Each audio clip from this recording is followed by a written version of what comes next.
Good evening. Thank you so much for being with us today. I'm really glad to present this book, The Reason We Are Here, Permacrisi. You can find the English and the Italian edition. And I have to say, I was telling Professor Spence, is a great book. You can find all the things we have experienced these past years in a very well-written way. They are put in order.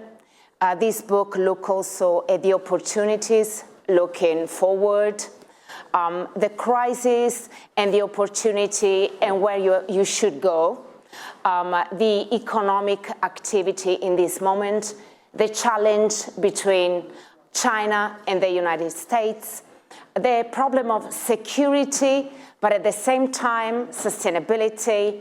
I mean, it's a great book, and I hope that the discussion we have today will help you to see through some things in a more clear way, and I hope, of course, you can buy the book.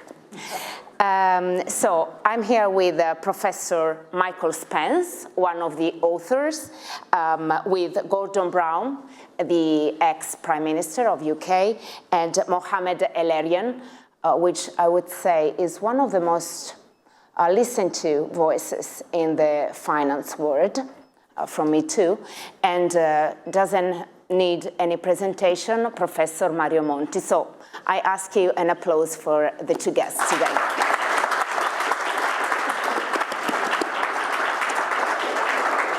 Okay, I am a moderator who doesn't speak a lot, so I'm just asking questions. I'm not one of those moderators who just ta-ta-ta-ta-ta all the time, but in a British way, okay?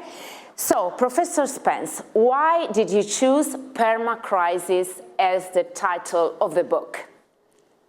It probably took longer to choose the title than to write the book. So, I think you all know publishers in the end choose titles. Mohammed wanted to call the book Changing the Equation, and the publisher said that then the readers will think it's about mathematics. And so we can't do that. Then we were just trying to capture this notion that we seem to be subject to extreme, frequent, global and coverage crises from multiple sources, pandemics, climate shocks that you see every day now on television. When we wrote the book, there was one more going. Now we have arguably two. Yes. Geopolitical tensions, and now, electoral instability in a number of countries and a shock coming from the United States. So our premise is that this has knocked the world out of equilibrium and set it on a path to a new place. And I suppose that's what we'll talk about tonight. But it's not that we haven't had shocks in the past, but they don't come at this intensity and frequency. And at the same time. And at the same time. Yeah, right. Permacrisis, does depict very well the situation that we are living today, right, Mr. Monti? What do you think about it? We thought that permacrisis was depicting exactly the situation we are living the day before today. Now I think this book acquires a greater and a double significance, because it's not only an analysis and a reasoned solution of what policy should be doing to cope with the problems of a permacrisis, but also what the world should do and is less likely to be going to do since 1 week in order to cope with the issues of climate change and of global governance, which I believe are the two main neglected topics as the US is taking on new life, new impulsion, new attitude towards the world. So I think it's both a guide to where we should have gone,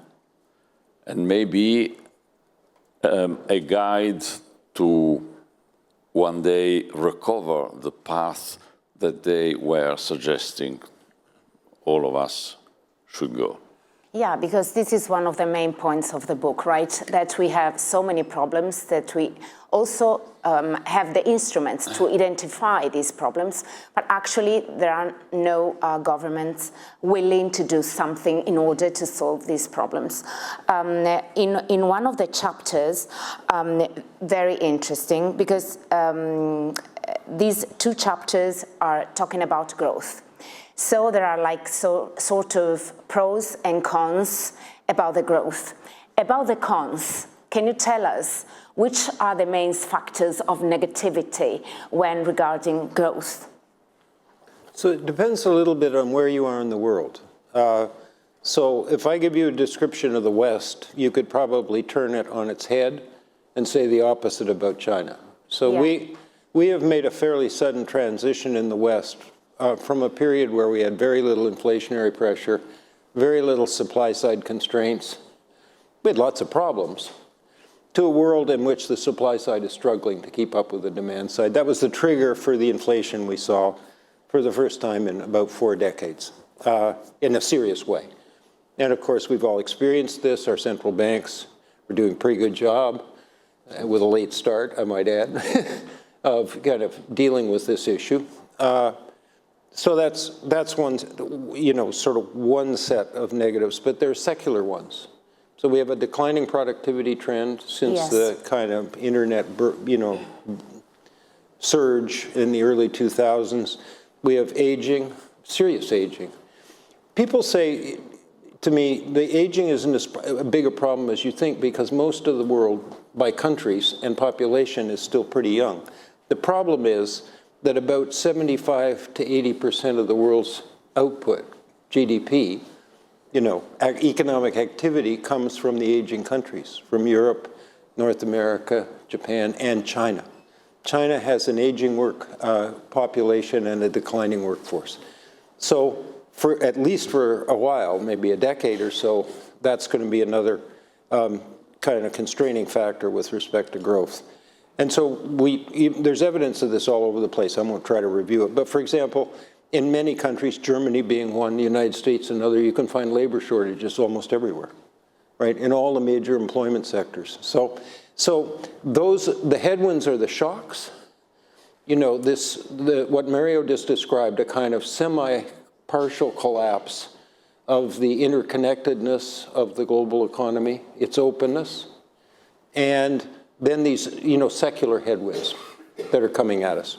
But let me just say, we lived for 3 or 4 decades in a world in which global supply chains were constructed essentially on efficiency and comparative advantage considerations. There wasn't much national security. There wasn't much, of all the stuff we see now.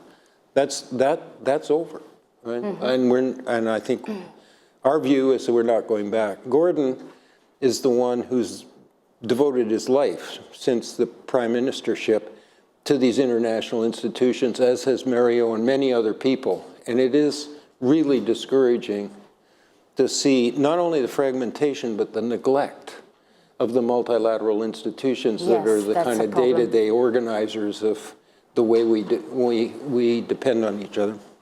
And I'm sorry if I jump to another thing, but what you said made me think about another thing written in the book. Because you said there is a big difference between the financial crisis in 2008 and what we are experiencing today. Is that right? You said that in a crisis we had a problem of demand, and in the other one not. I mean, in the first crisis, which was really bad, and Professor Monti was called upon in order to solve the issue for Italy, by the way. Can you tell us a little bit about the difference? Then I want to ask Mr. Monti what you think about it. Yeah, we'll both take a shot at that. So the great financial crisis obviously originated in the United States with the subprime crisis. At the risk of sounding a little nerdy, there was a massive amount of balance sheet damage, especially in the household sector. And so what you see is people spending the better part of a decade with very low interest rates trying to rebuild those balance sheets so that they could retire later on. the effect of that was to constrain the demand side. Meanwhile, the global economy was humming along. If we all of a sudden had an unexpected surge in demand somewhere in the world, somebody would, pick it up and supply it. Fast forward to the pandemic. The pandemic was a disaster, obviously, but in some ways it was easier to handle. So all the major governments, in one way or another, took bold steps to protect the corporate sector and the household sector, admittedly at the cost of rising sovereign debt, government debt, which is basically an overly simple description is we took the balance sheet damage that would have occurred in the private sector and the household sector and transferred it to the sovereign. As a result, we came out of the pandemic with demand in much better shape than we did after the great financial crisis and the follow-on sovereign debt crisis in Europe. And meanwhile, the supply chain's getting all mucked up because of the pandemic. The central banks bet, I think you all know this, but the central banks bet that was the main supply side problem. And they thought those things would go away on their own. They're transitory. And in some sense, they were right, partially right. Ocean shipping costs were $2,000 per container across the Pacific at the start of the pandemic. By the time you came out of the pandemic and it was all messed up, it was $12,000. It's come back down. Semiconductors were in short supply everywhere. They're not in short supply for the most part now, et cetera. And so those resolved themselves, and then they kind of breathed a sigh of relief, and the inflation took off. And they said, oh, there must be something else here. Because inflation is like, the ketchup bottle. Exactly. Like you can press, it doesn't, go out, but when it goes out, it's a little bit problematic, and it did. No, it was out of hand, and they got a late start, so they raised the rates to a level and at a pace we hadn't seen in multiple decades. And the reason I think we need to give them credit is that, they were walking a tightrope. On one side, you crash the economy. On the other side, inflation runs out of control and gets embedded in the way the central bankers talk about. And they've walked along that ridge pretty successfully so far. But I'm coming back to inflation in a moment. Professor Monti, what about, because Professor Spence said during the pandemic, in a way, it was more easy to manage everything. My take is that it was nobody's fault, like, for example, the crisis of 2012. It was like China's fault, and it was something that we had to deal with together. Why is it so difficult to put, for example, European states together to solve something when there is, for example, the possibility to be in the market together? And I'm thinking about Mario Draghi's plan, for example. What do you think about it? Well, I would say that the degree of hope and of optimism about solving together the big economic and social problems of the world was on a rise after 2008, 2009, and until the end of 2021. The first date is the one in which one of the three authors of this book, Gordon Brown, being Prime Minister of the UK, had the idea of giving strength to the G20 and using it as a platform so that one crucial public good for the world, which is financial stability, which had fallen apart, could be set up again. They created the Financial Stability Board, the first chairman of which was precisely Mario Draghi, then governor of the Bank of Italy, and that was the initial impetus to the review of all financial legislations in Europe, in America, etc., etc. And so there was a massive coordination effort, And in fact, there have been some financial and banking crises afterward, but definitely not of that dimension. Then came, after a number of years, the pandemic.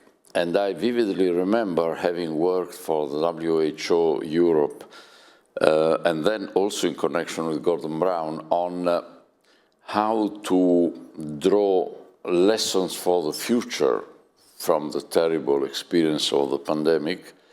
People went back to 2008, 2009, and said, well, now is the moment to use the same platform, not the universal platform that is the UN, which is the best in terms of total representation, but is not, unfortunately, best in terms of effectiveness, but a substantive part of the world, the G20, then with the inclusion of parts of the South, in order to put together permanently finance ministers and health ministers, who in the past did not talk until the pandemic became a huge problem for heads of government and finance ministers. So, and there was a resolution of the G20 in Rome, the summit of the G20 in Rome.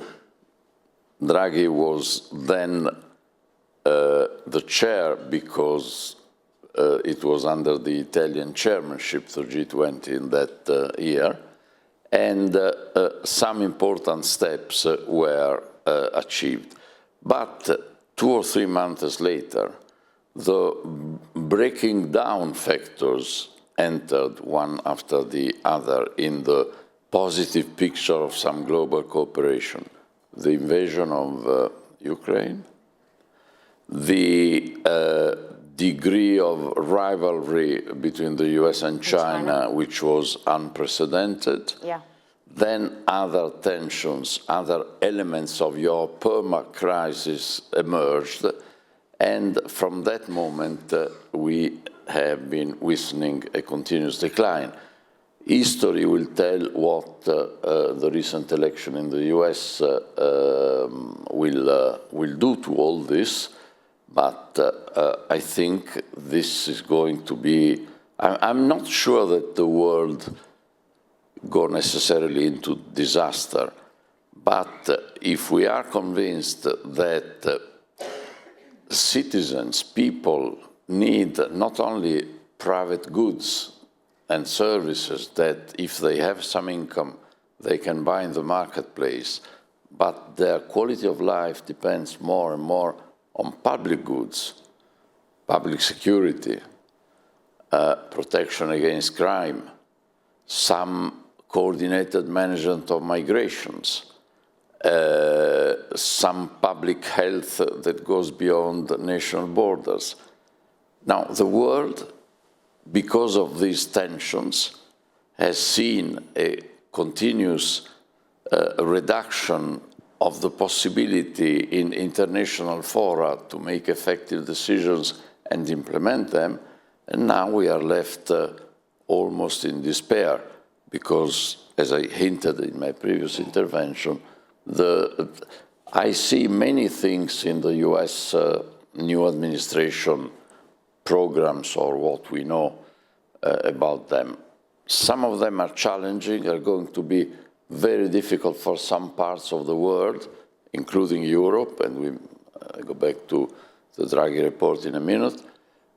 But what is really a big question mark is what will be the idea in Washington about producing global public goods in the world, which does need multilateral cooperation. Yeah. There we are left, I don't know, Michael, if you have some hints, but we are left in a total black cloud. Maybe there will be inventive solutions, but they are not visible now. So maybe America will have again or reinforce its worldwide supremacy. but in which world?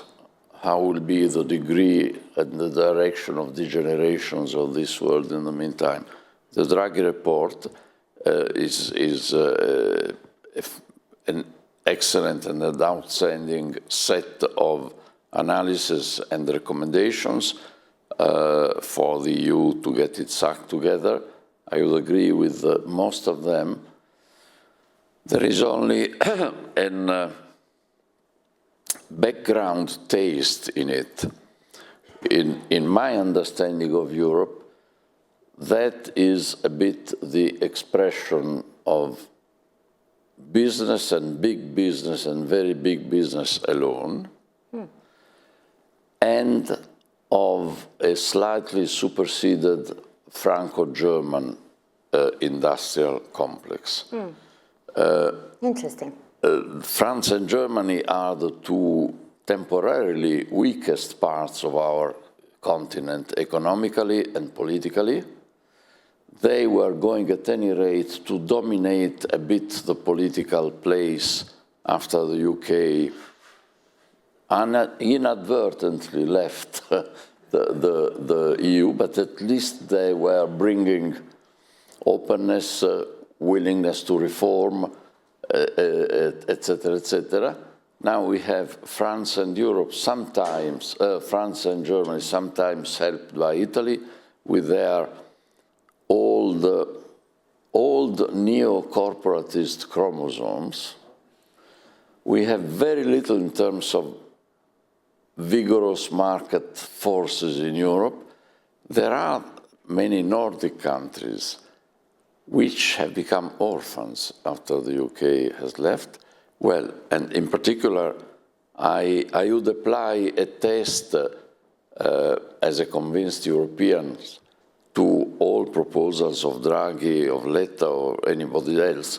I think most proposals will pass this test, but not all.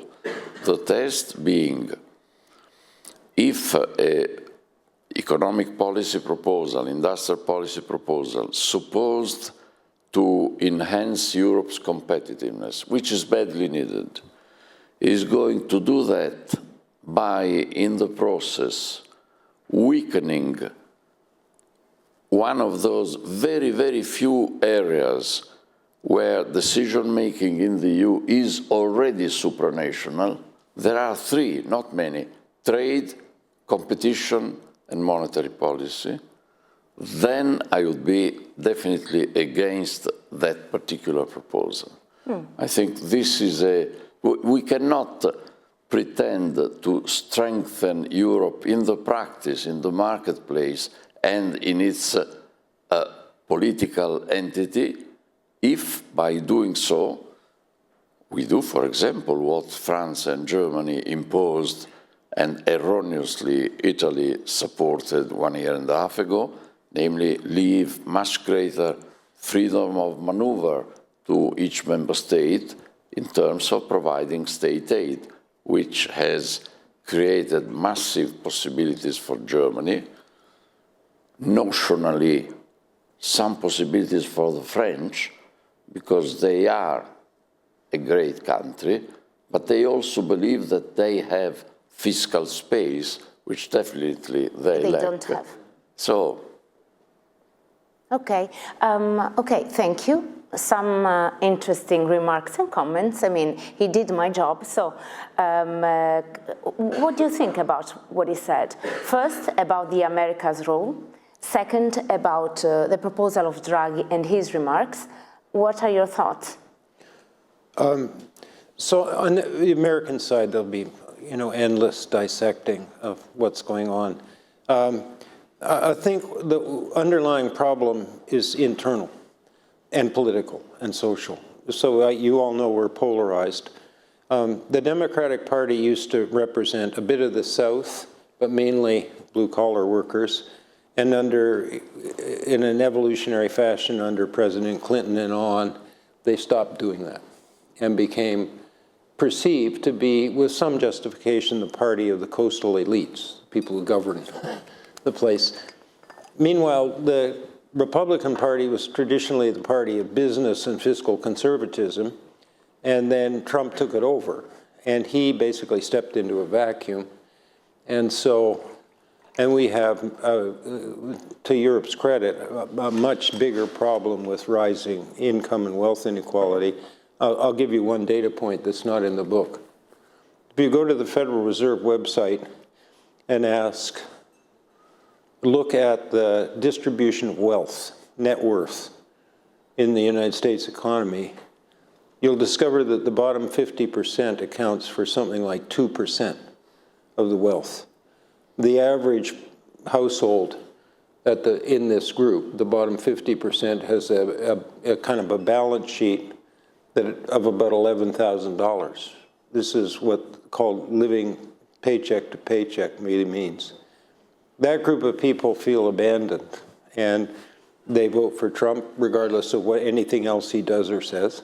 And so the United States has basically turned in on itself. The only thing anybody agrees with is China's bad news. So there's nothing going to change on that front that I can see. But we've become unilateralist, meaning act alone rather than with our allies. We've become very nationally oriented. Trump is an extreme version of this. And as Mario says, we don't know, how aggressive a version of that we're all going to experience in the next little while. So that's where we are. I think we're all holding our breath. The thing that worries me most right now, this is kind of, mid-news cycle, is Marco Rubio is a senator from Florida, and he's experienced, and he's a reasonable proposal, even if you don't agree with everything he says, for the Secretary of State. The other cabinet and other senior position folks are, to understate it, slightly worrying in terms of stature, experience, or anything else. So we have a former journalist as the national security advisor. Yeah, a former journalist. Et cetera. So this will surprise you. On the Draghi report, I tried to help a bit. I happened to be in a meeting where Mario Draghi was making remarks, and he announced to this group that I was a co-author. I practically fell over. That overstates my role. So that's just full disclosure. If I think the report's basically on the right track, that you should take that with a grain of salt. I do think it's on the right track, and I'm not a European, so I would never substitute my views for the more insightful ones of Mario. But I will add one thing, if I might, and that is, or two. One, Europe's underinvesting in absolutely crucial things that drive long-term sort of growth and prosperity. Not in every dimension, but in crucial ones. The digital one is obvious. And when we do invest, we invest in a relatively inefficient way. When I'm talking to my Italian friends, I say, the American government, and we got lots of problems, invests about $80 billion in upstream research in science and technology through 4 agencies, and it doesn't matter who they are. Suppose the United States took that $80 billion and made it 0, and said, we'll let most of it be done by California, Texas, New York, and Massachusetts. What do you think would happen? And everybody I talk to agrees. You'd underinvest, and it'd be inefficient, because no politician in California is going to send money to Georgia, even if it's the best place in some field, like digital supply chain stuff. It happens to be Georgia Tech is the best place. And everybody says, yeah. And I said, there's an element of that in what we're doing. Then the other thing is that we live in a world, and we do talk about this in the book, yes. Mariangela. If you go back 25 years and look at a big stock index, like the S&P 500, about 80% of its value is attributable to tangible assets. Plant, equipment, real estate, stuff like that, things you can touch. And 20% is intangible assets, brands, in the current era, software, data, that kind of thing.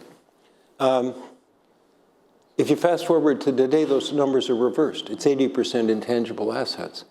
And that intangible asset world, think digital here, has very different cost characteristics, economic fundamentals. They have high fixed development costs, very low,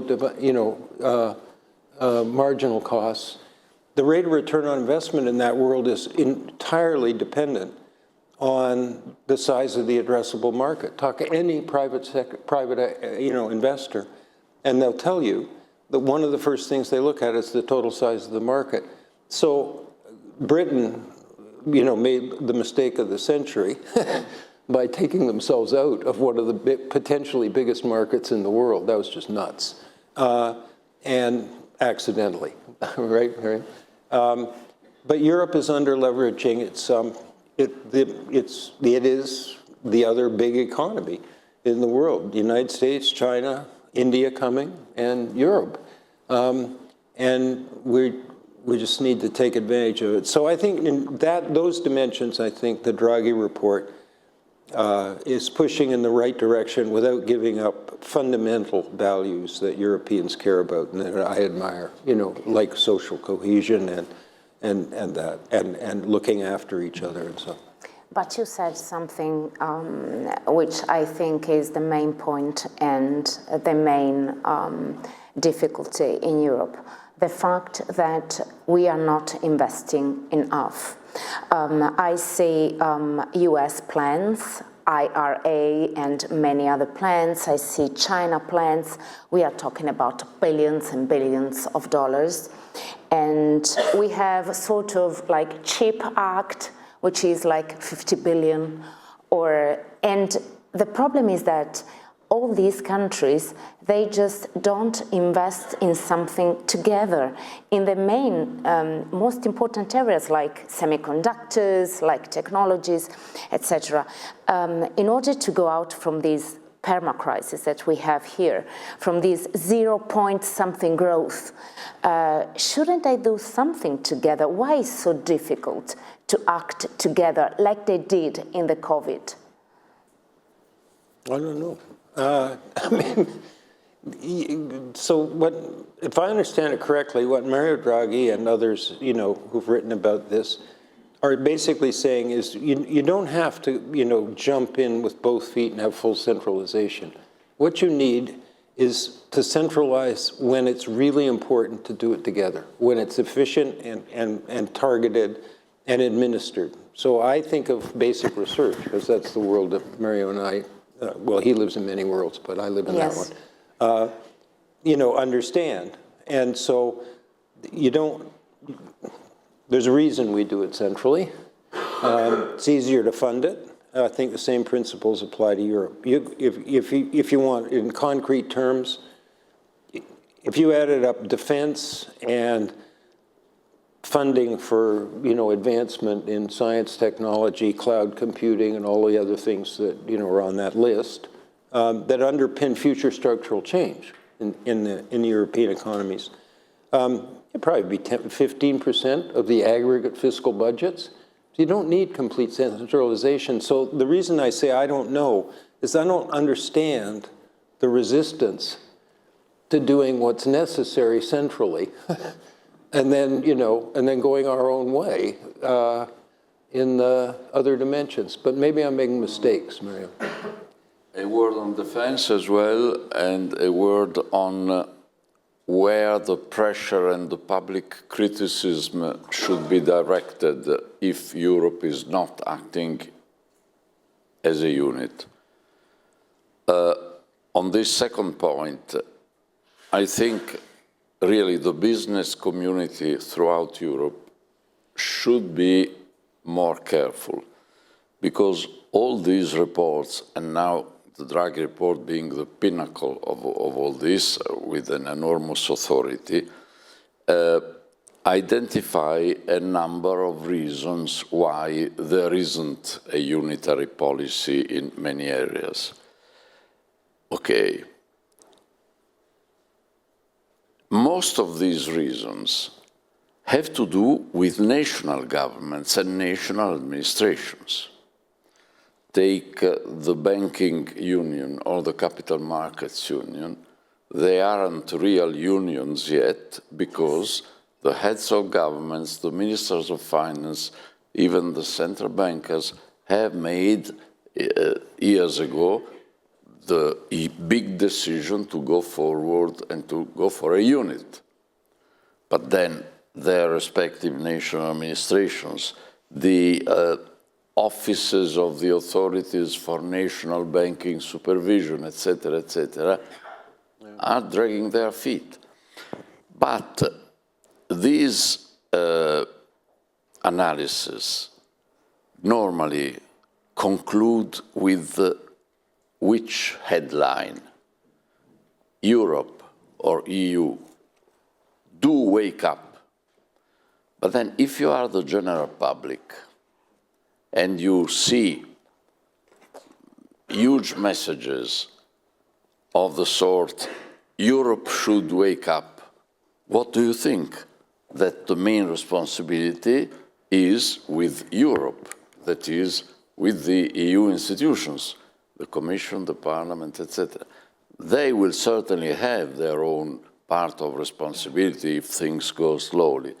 But by and large, to be blamed and to be pressed for change are those 27 little national administrations which are shielded by this approach, by this communication approach, which politically is very wrong. Great. On defense, there I am totally with President Trump and the previous presidents.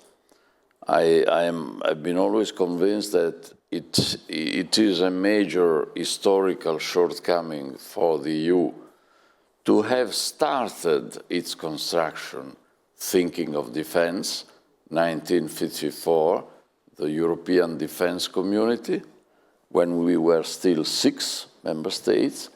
It was blocked by the French Parliament, and it was not pushed ahead any time later. Although it was created the steel and coal community to put together the instruments of the previous wars so that there would not be a repetition of that between France and Germany and all of us. But we had in practice to wait for February 2022, the invasion of Russia in Ukraine, in order to really be convinced that defense is a serious problem. And should we try to comply or not with the US demand of spending 2% or whatever it is? It shouldn't be a US demand. It should be something that we want in the first place, particularly with the experience of the last 6 or 8 years in the US. Let's be frank, the US is still, from certain point of view, the most admirable country in the world. But it has turned into a country which presents in the area of its foreign politics country risks, like countries in the third world, to which financial institutions do not grant credit prior to a serious credit risk analysis. From the point of view of foreign policy and of how to live in this world, are we ready to continue to depend so heavily for our defense on the US, even if they were continuously ready to not to ask for more financially? No, I, as a European, would be very, very uneasy with that. So that's why I hope the US continues to put pressure on Europe for defense, and there inevitably there will be a movement towards admitting, at least for some major objectives, the issuance of common bonds. I remember, and I concluded this, for some reasons which had to do with Italy and the Eurozone, between 2011 and 2013, I had many, many interesting not always easy, discussion with the German Chancellor, then Angela Merkel. Interesting. And I was a proponent since a number of years already of the issuance of common bonds. Not like many Italians would like to see the taking, the sharing of the risks for the accumulated debt of the various countries, but for new EU-wide needs. And Mrs. Merkel politely, each time said to me, hey, it's a good idea, but you know, we are not going to do this, certainly not in my lifetime.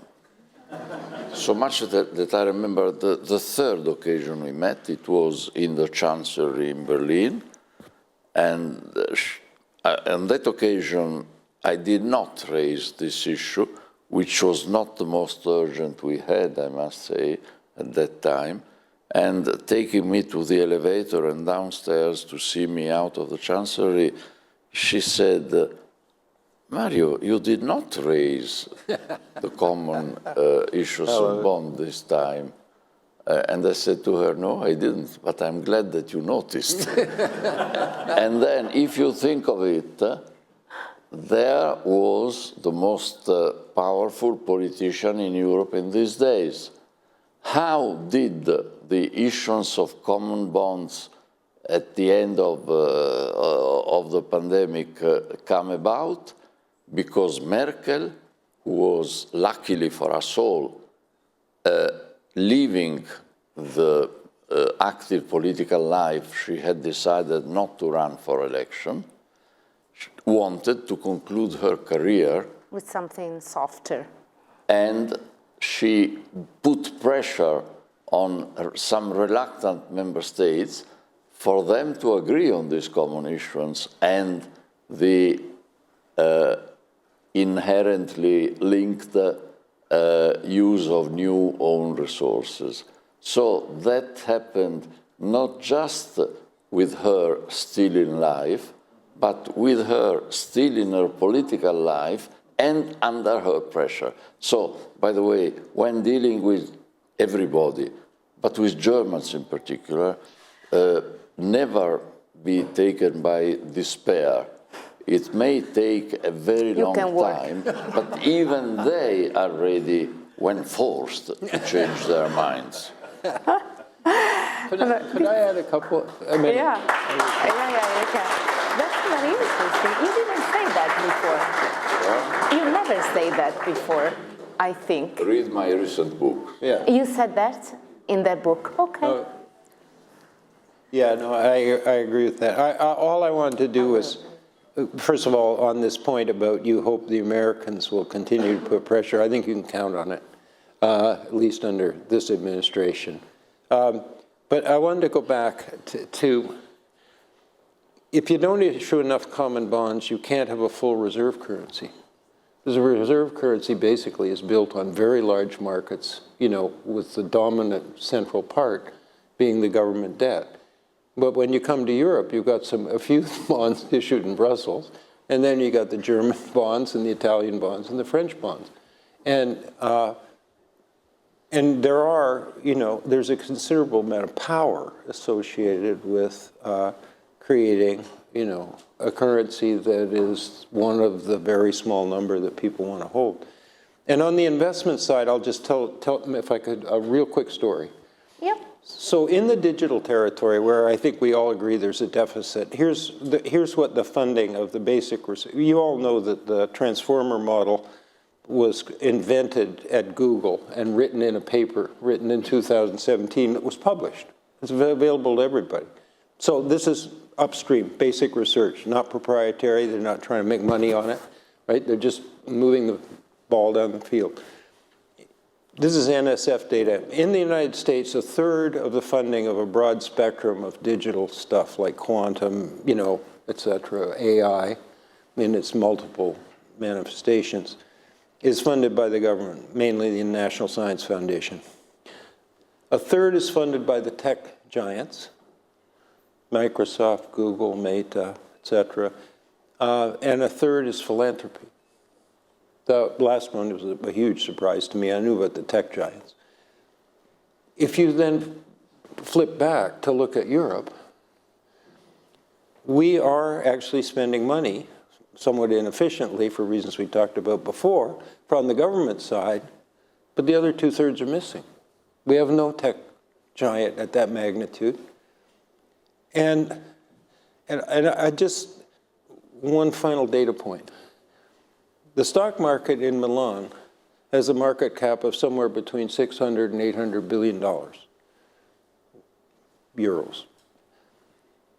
Apple has a market cap of 1 trillion, and that's one company, okay? And the same is true of NVIDIA. And the magnitude of the deficit when you're relying on these folks to some extent to drive things forward is just extremely large.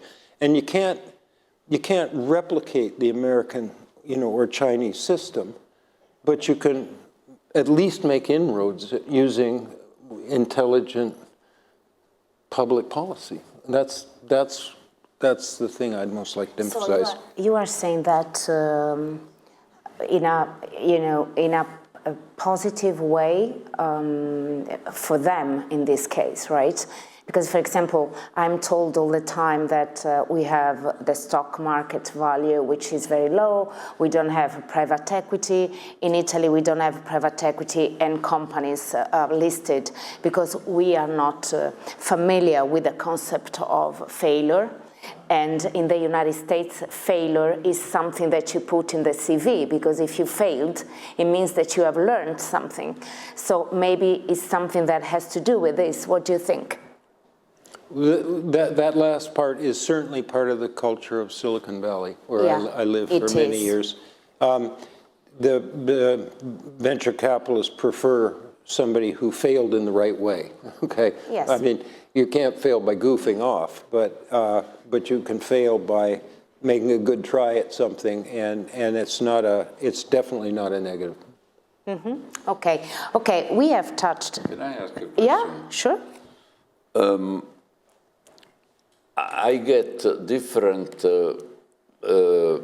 views in the American press or in the international press as to the attitude that the next American administration might take in the critical area of antitrust and competition policy. Our reading in Europe is that after the years during the two Bush's administration, which were extremely light in terms of antitrust, much more than we were in Europe, there has been a gradual convergence with the US, particularly during the Biden presidency, becoming more aggressive. Do you have an idea of whether there will be a systemic approach by the Trump antitrust agencies, or whether it will depend on more ad hoc reasoning, political friendship, or adversarial attitudes? It's a very good question. I don't have a great insight into it, Mario, but I would say the best guess is they will be less aggressive as a matter of commitment than the Biden administration. Lena Khan will not keep her job, for sure. And even on the Democratic side, the tech supporters, important ones like Reid Hoffman, we're urging the Biden administration and then Kamala Harris running for, on the Democratic side, to back off, that this was too aggressive. So we were kind of shifting in that direction anyway. But I think the last part of what you said is right, is that if you want to predict what a Trump administration will do, a better path is to try to figure out who his friends and enemies are, and not especially what. So And when you go down that road, you get what an American call a mixed bag that looks sort of inconsistent from the point of view of what your frame of reference is on antitrust. But generally, we'll go back the direction we came. Okay, bad news is almost a 7:15. I mean, time flies. I would like to have some questions from you two guys. If you want to, so just raise up your hand, and there is a microphone coming to you. So if there are any questions, just raise up your hand now, because we have 15 minutes. Wow. Okay. The guy here, and then the lady just over there in the back. Yeah, I saw you. Please, very brief questions. Okay. Thank you. We talked about how governments in Europe don't actually do something to foster cooperation. Which role can big companies who have interest in many of these different countries can take to foster cooperation in Europe? Okay, and I have to ask you, gentlemen, very brief answers. You take that one. Professor Monti, please. I hear very poorly, I apologize. The cooperations by corporations in Europe, in what respect? Could you louder? If it could help the European cooperation, like If they could, governments to right. cooperate. If governments do cooperate, it could foster European cooperation in general, also with the corporations. No, I think he was asking, other way. will the corporations push effectively against the, let's call it provincialism, and achieve some level of change by that route? Is that right? Yeah. Thanks. So you got the question, you can provide the answer. So please. I think in the environment that I really think Mario should answer this, because, you know, I learned long ago that even if you've lived in a place for a long time, and I've been here for a fair while, you are not either a citizen or as knowledgeable as the people who've lived and worked here. Having said that, there was a time in which, at least in the global economy, major corporations, multinationals, were very influential. And one of the effects of the overriding concern with security, with distributional issues, you know, with concern about China and all that, is that the corporations are less influential. They do not now get what they want. And I don't know how to translate that exactly into Europe, but I would say they don't, at the moment, have the power to do it. I would just add a word in the sense that, as I implied in an earlier moment, the power, I mean, to me, the ideal situation in Europe on the part of corporations and large corporations is one in which corporations fight together in order to have a good marketplace, a level playing field. That was exactly the attitude that European and American-based corporations had in the 80s when the single market was first set up. Also, the Americans were extremely interested to have a level playing field. But then the other part of the ideal setup in my mind, which I tried to apply, is that one public power, that is the antitrust public power, which in Europe is basically in the European Commission, does its work without great regard to friendship. Yeah, right, exactly. And I hope that the emergence of that good coming up entrepreneur, Elon Musk, might remind also Europeans that perhaps it would not be a good idea to throw antitrust away. Yeah, and also, by the way, about this, also the recent crisis of the American regional banks. We didn't have that crisis in Europe, thanks to the rules and so, I mean, everything in Europe is not a bad idea, like many people say. I mean, also rules are good in comparison to this. Please, the lady, backwards. Very brief question. My question is to Mr. Spence. Yeah. I didn't graduate in Bocconi. Maybe this question is more geopolitical than... He told that China, India, and US are the superpower. But today we are in this crisis, especially since February 22nd. Russia. What is Russia? And how to get out of this crisis? Do you think it is enough to raise investment in defense and create a united Europe, or something else? Like Professor Monti was saying before, just let me say very briefly that about this, about also India, and also about Africa, you can find a lot in this book. And let me also add that it's written in a very easy way. Everybody can read this book. It's not for specialists. I mean, everybody can read it. It's a very well-written book about this issue. And also, we did touch a lot of things, but we didn't touch a lot either. For example, multilateralism, we touched upon very briefly, but it's very well described, the crisis of multilateralism here, and the role that the Western Bloc is perceived from the other bloc. So about these things, this is the book. Just please. No, thank you. That's a wonderful question, and a complete answer is too long. Look, the perceived superpowers now are the United States and China.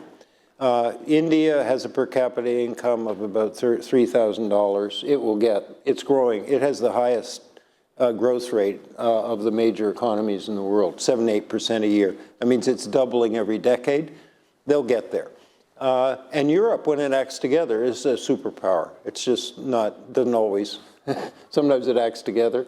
Europe is a beacon of hope in the energy transition and sustainability world, for example. So there's no lagging there. And that's a hard problem to solve, and so on. So I think in terms of power right now, that's where we are. Two superpowers, one reluctant one, and one on the way up.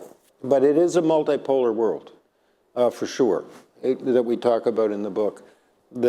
Some version of the center of gravity of the global economy has shifted noticeably to Asia, where the dominant part of the population is, and those countries, ASEAN countries, are growing. On the war, no, it's not. You can't. Well, let me say a word about Russia. I'm going to be slightly impolite. Russia is a nuclear power. It's a security threat, but its economy is not big enough to sustain, dominant influence. The Russian economy is about the same size as the Italian economy. And as far as I know, nobody's proposing that Italy could become, on a sustained basis, a dominant power in every dimension, including militarily. And Russia may get out over its skis again, and, overextend itself. But Russia with China behind them is a different story.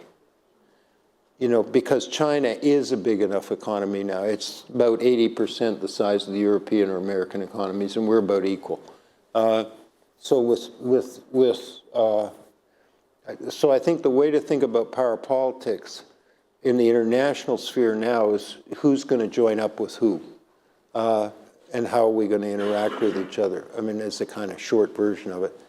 I won't even try to suggest how to end the war in Ukraine, but I think that what Trump's people and Trump is going to push for is some negotiation that involves territory in the Ukraine.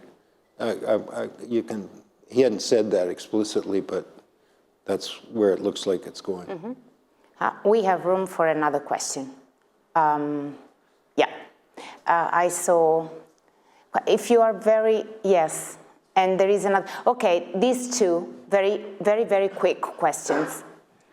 So just to sort of piggyback off the previous question, we mentioned how Russia might impact a future cohesion of Europe, but do you think there's potentially a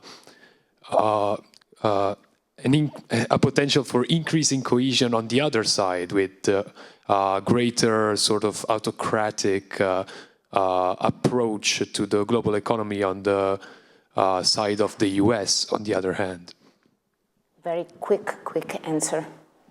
It's possible. I don't see us going all the way down that road. I mean,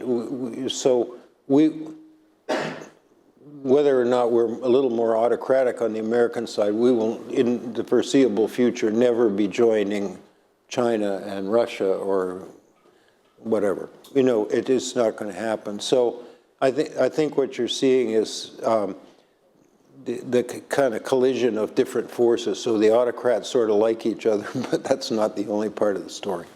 Mm-hmm. There was another question here, the last question, because I have a final question for the gentleman.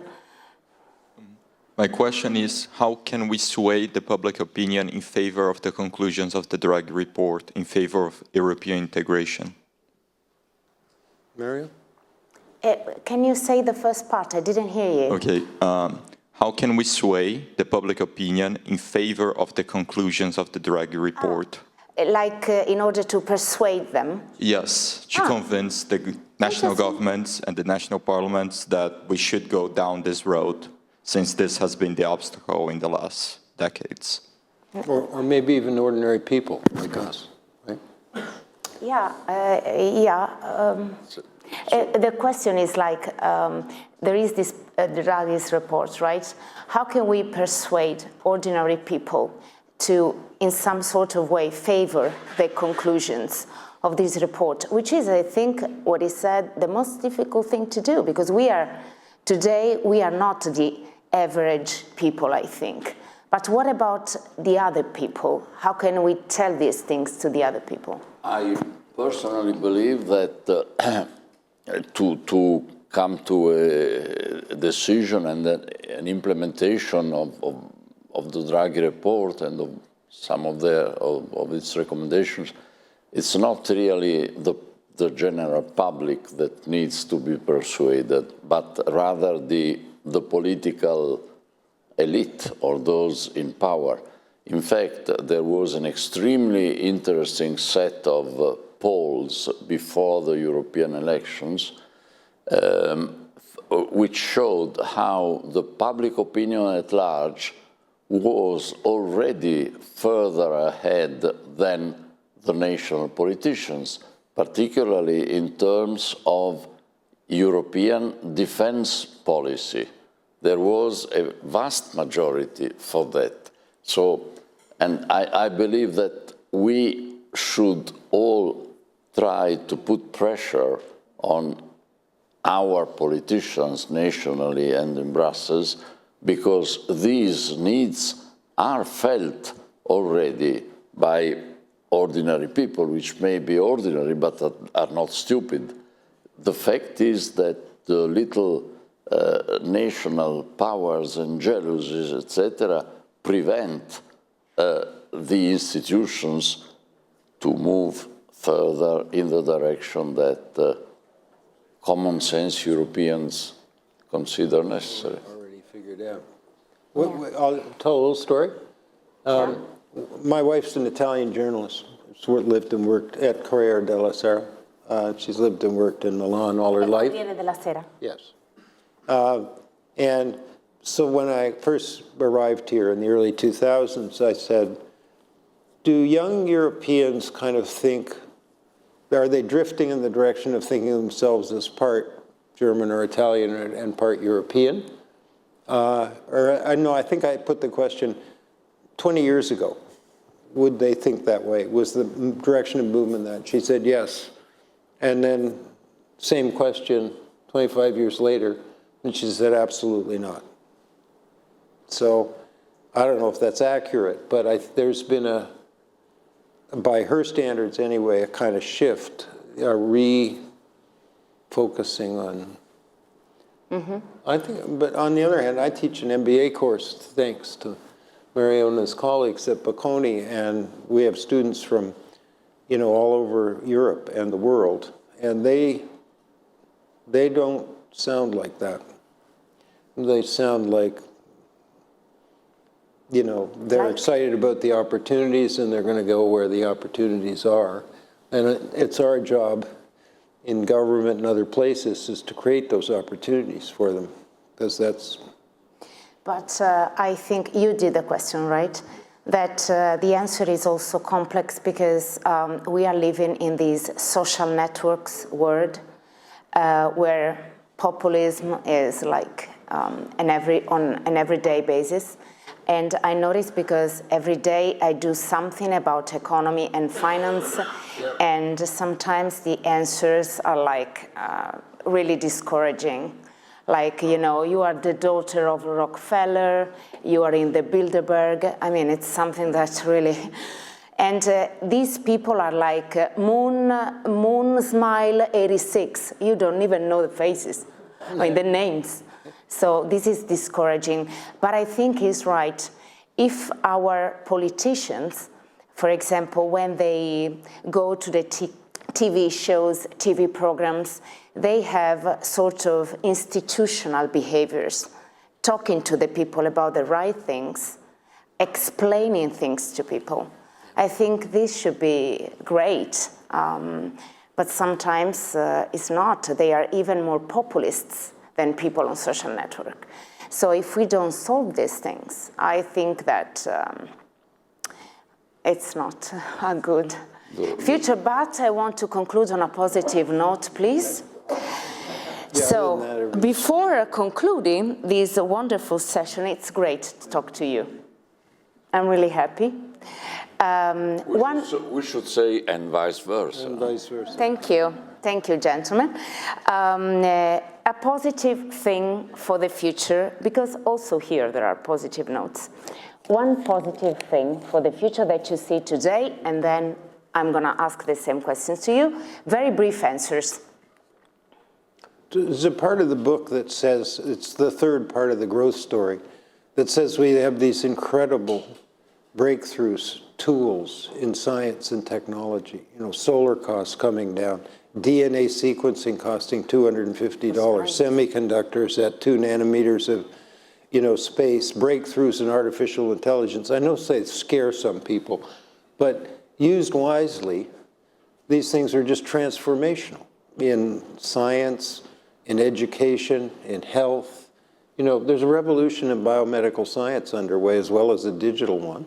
We got this technology side of the huge energy transition. So when I look at the weapons that we have to take an assault on this, it looks like a pretty impressive arsenal.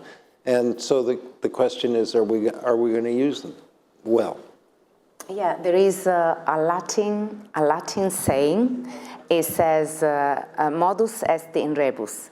It depends on how you do things, which I think is great because, for example, artificial intelligence, if used in the right way, I am more afraid of human stupidity than artificial intelligence. That's made by humans, by the way. What do you think? In terms of a positive thing about the future. Well, for me, a positive is that take Italy, but also Europe. 5 years ago, we had a bunch of sovereignist parties, as we call them, which did not see the advantages of cooperating and of integrating. They just saw what they believed to be the national interests. they wanted to throw away European integration, for example. Now they are all, in different ways, except for a very few exceptions, convinced that Europe maybe can be changed, should be changed, maybe very much changed, but that it is good that it is there. So in a sense, the only isolationist which made a movement in the other direction in the last 5 years is not an irrelevant one, is Donald Trump. Okay. Okay, thank you so much. It was a pleasure. And with two competent people, really. No. Sometimes I do interview a lot of people, but when you have this kind of exchange with two competent people that you know you can ask anything, and they have an intelligent reply. I mean, it's great. So thank you so much. Professor Spence is standing here to sign the books that you buy. So thank you so much. And thank you, Professor Monti. And thank you all for being here with us today.